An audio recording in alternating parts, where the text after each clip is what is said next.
Okay, now I want to get to Rand Paul and this issue of Bob Corker.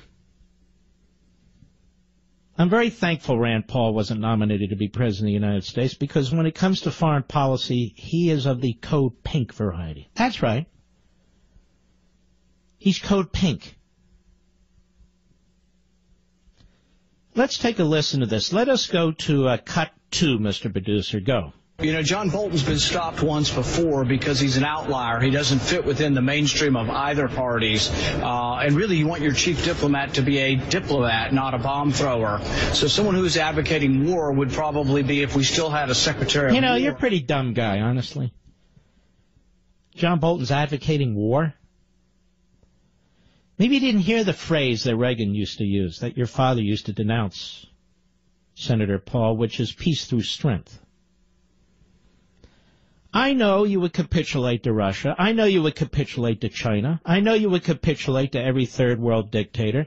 I know you would slash the military in half if you could. I know you believe that we're safe in America because we have an ocean on either side of the country and all the rest. Actually, that is the throwback mentality, Mr. Paul, and that's yours. And that's yours. John Bolton is not a warmonger. John Bolton has served honorably in 2 administrations, the Reagan and Bush administrations. I worked with him at the Justice Department. He's a brilliant man. The President of the United States will set the agenda. And you sit there because you know there's 52 Republicans and you threaten a filibuster. And you go even further. Listen to this one. Cut 1, go. On the list of ones that have been put out there, I think Bob Corker is a more thoughtful, reasonable, someone who I think comes from the realist point of view. And the you hear that? Bob Corker, the realist point of view. Bob Porker, yeah, Porker. Yeah, that's a good one. Bob Corker, the porker, surrendered our constitutional powers to the President of the United States. I thought you were Mr. Constitution, Rand.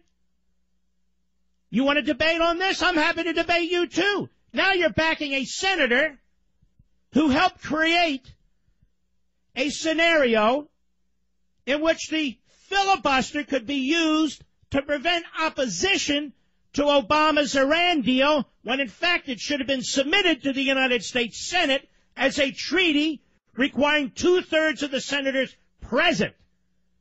So I guess if Bolton's a warmonger, what does that make you, Rand?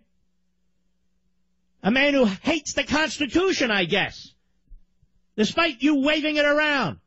You cannot love the Constitution and support Bob Corker at the same time. You cannot. Bob Corker, in marriage with Barack Obama, did more damage to the treaty clause of the Constitution of the United States than any senator in American history. And Rand Paul thinks that's great. And Rand Paul has the gonads to trash John Bolton, who has served this country in an incredibly brilliant way. I'll be right back. Hey, I'm Brant. So